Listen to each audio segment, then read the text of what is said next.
The mahogany conference table stretched before me like a battlefield. On one side sat my family, Mom, Dad, and my younger sister Claire, all draped in expensive suits that screamed old money. On the other side, I sat alone in my simple black blazer from Target, feeling every bit the outsider they had always treated me as. "Just sign the papers, Margaret," Dad said, sliding the stack of documents across the polished surface.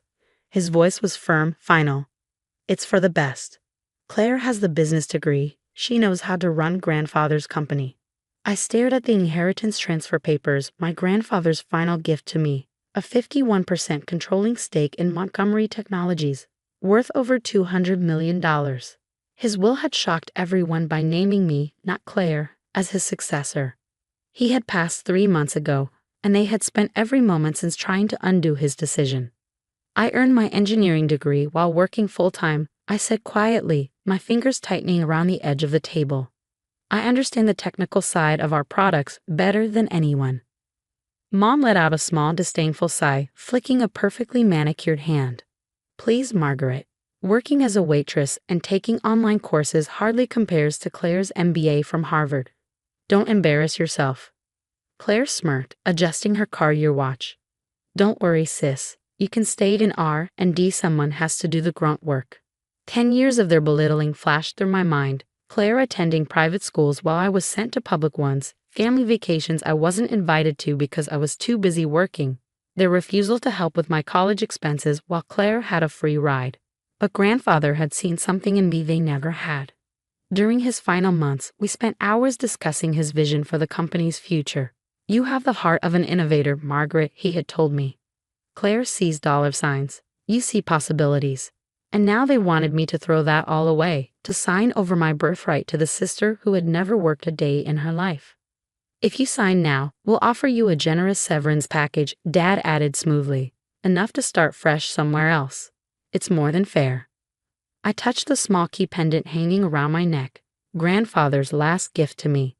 My fingers curled around it like a lifeline. "What about the CEO interview?" I asked. "Shouldn't we wait until—" "The board already approved Claire," Mom cut in, her tone clipped. "This is just a formality. Sign the papers, Margaret. Don't make this difficult." I reached for the pen. Claire's eyes gleamed with triumph. Then I remembered grandfather's words. "When the time comes, trust your instincts. You're stronger than you know." I set the pen down. "No." The room fell silent. Dad's expression darkened. "Excuse me?" I said no. I pushed my chair back and stood, my pulse steadying with resolve. "I'm not signing anything. Grandfather chose me for a reason." Claire's perfect red lips twisted into a sneer. "You really think you can run this company? You'll drive it into the ground in months. Face it, Margaret. You're not qualified. You're not good enough. You never have been." "That's enough." A commanding voice rang out from the doorway. We all turned as James Morrison, grandfather's longtime attorney, entered, accompanied by a poised woman in an impeccably tailored suit. "Everyone," James announced, "I'd like to introduce Catherine Chen, CEO of Chen Tech Industries and your grandfather's chosen mentor for the new CEO of Montgomery Technologies." My family went pale as Catherine strode forward, hand extended toward me. "Margaret." She smiled warmly. "Your grandfather spoke so highly of you. I've reviewed your product development proposals. Brilliant work. I look forward to helping you take this company into the future."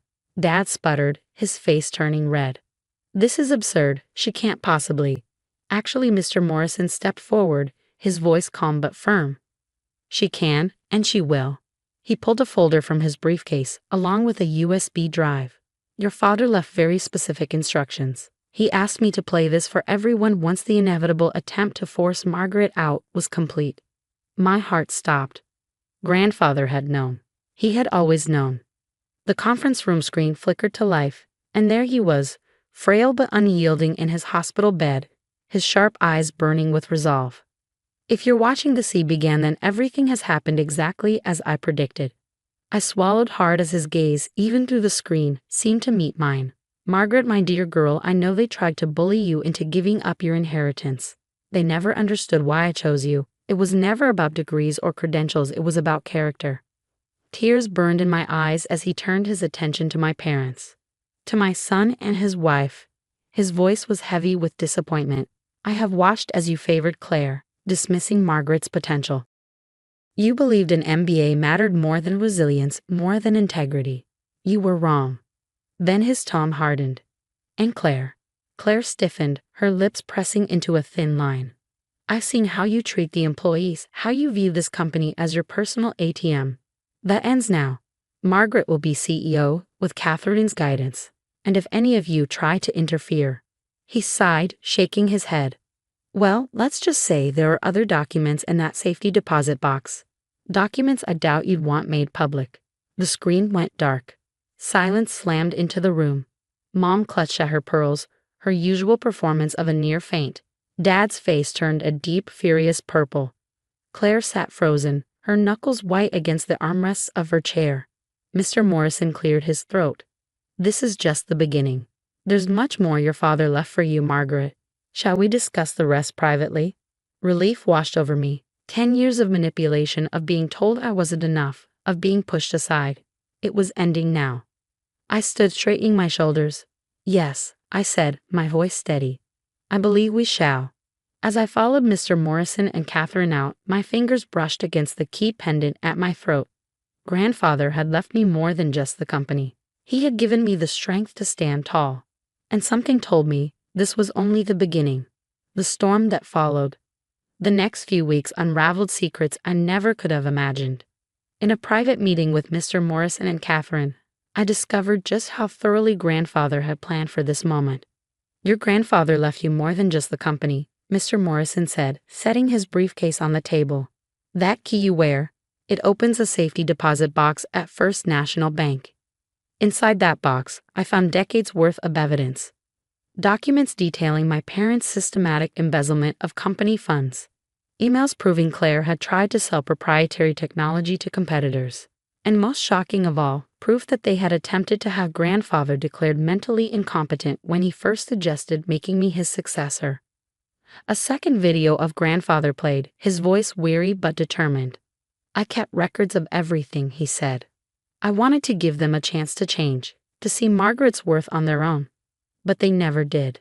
A mentor like no other, Catherine Chen proved to be exactly the guide I needed. A self-made billionaire who had started as an engineer, she understood both the technical and business sides of the industry. Your grandfather reached out to me 6 months ago, she told me over coffee in her sleek office. He said he found a kindred spirit in you, someone who saw technology as a way to change lives, not just make money. Under her guidance, I threw myself into learning every aspect of the business. To my surprise, the board members, many of whom had known Grandfather for decades, welcomed me warmly. Even more unexpected, the flood of employees who came forward with their own stories. Your sister tried to fire me because I wouldn't fudge the numbers for her. Our CFO confided one evening. Your grandfather stopped her. He always protected us from their worst impulses. The final attack. But my family wasn't going down without a fight. They hired lawyers to contest the will, tried to spread rumors about my competency, and then during my first official board meeting as CEO, they played their final desperate card. I stood at the podium, prepared to present my vision for the company's future, when the doors burst open. Mom, Dad, and Claire stormed in, dragging an unfamiliar man behind them. This is Dr. Phillips, Dad declared triumphantly. He's prepared to testify that Father was mentally incompetent when he changed his will. We have documentation. I barely had time to react before Catherine spoke, her voice cutting through the room like steel. Actually, she said smoothly, we have something far more interesting. She nodded toward Mr. Morrison, who pressed a button on his laptop. The conference screen lit up again. Grandfather appeared, looking sharp and alert. The timestamp was dated just 2 weeks before his death. On the video, he sat across from a nervous-looking man, Dr. Phillips himself. So Grandfather's voice came calm and amused. You want me declared incompetent? Dr. Phillips shifted uncomfortably. And my son is paying you how much for this false diagnosis? Silence. Then Grandfather leaned back with a chuckle. Don't worry, doctor. I'm recording this conversation for my granddaughter. When she becomes CEO, she'll know everything. Dr. Phillips turned pale, stepping away from my parents. I need to leave. Oh, stay, Catherine said smoothly, her smile cold. I'm sure the SEC investigators would love to talk to you about medical fraud. I watched as my parents and Claire seemed to deflate, the weight of their defeat settling over them. They hadn't just lost the company, they had lost everything. Their reputations, their power, their carefully curated illusion of respectability. You can't do this to us, Mom wailed. We're family. I met her tearful gaze, my voice steady. Family doesn't try to destroy each other. Family doesn't spend years tearing someone down. I touched the key pendant at my neck, drawing strength from it. Grandfather showed me what real family means, supporting each other, believing in each other, lifting each other up. I let the silence stretch, letting them feel the weight of their own choices before I spoke again. You have two options. Resign quietly from all company positions, sign the non-disclosure agreements Mr. Morrison has prepared, and walk away with your personal assets intact. Claire's voice was barely a whisper. Or we release everything. Every document, every email, every recording. I tilted my head. I'm sure the press would love to hear how the great Montgomery family tried to defraud their own father and daughter. They signed the papers within the hour. 6 months later, Montgomery Technologies was thriving. Our latest innovation, a line of medical devices I had quietly developed during my years in R&D, was transforming patient care. The stock price had doubled. Employee morale was at an all-time high.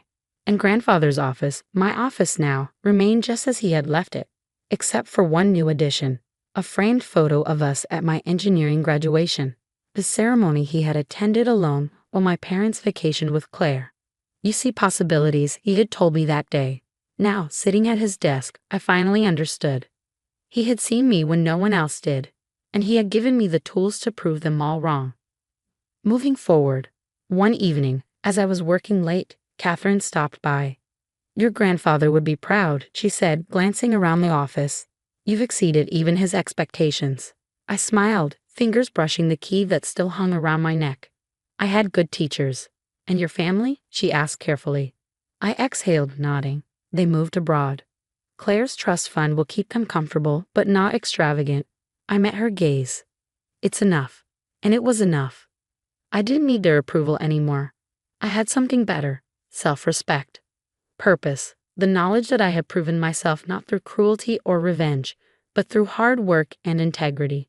Just like grandfather had taught me. Giving back. That night, on my drive home, I passed the small diner where I had worked during college. On impulse, I pulled into the parking lot.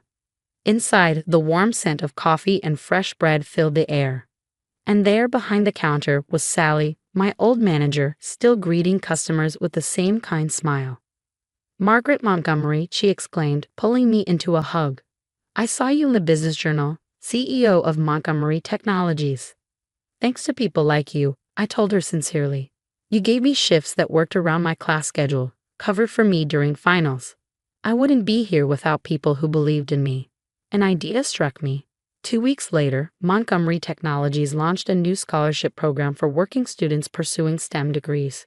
We called it the Rose Montgomery Memorial Scholarship after my grandmother, who had always believed in the power of education. The first recipient, Sally's daughter, a girl who dreamed of becoming an engineer. The best revenge. Sometimes the best revenge isn't revenge at all. It's living well. It's lifting others up instead of stepping on them. Every morning, I wake up grateful. Not for the money, not for the power, but for the opportunity to innovate, to create, to make a difference. The key around my neck reminds me of where I came from and where I'm going. I am Margaret Montgomery, CEO of Montgomery Technologies, and my grandfather was right. I see possibilities.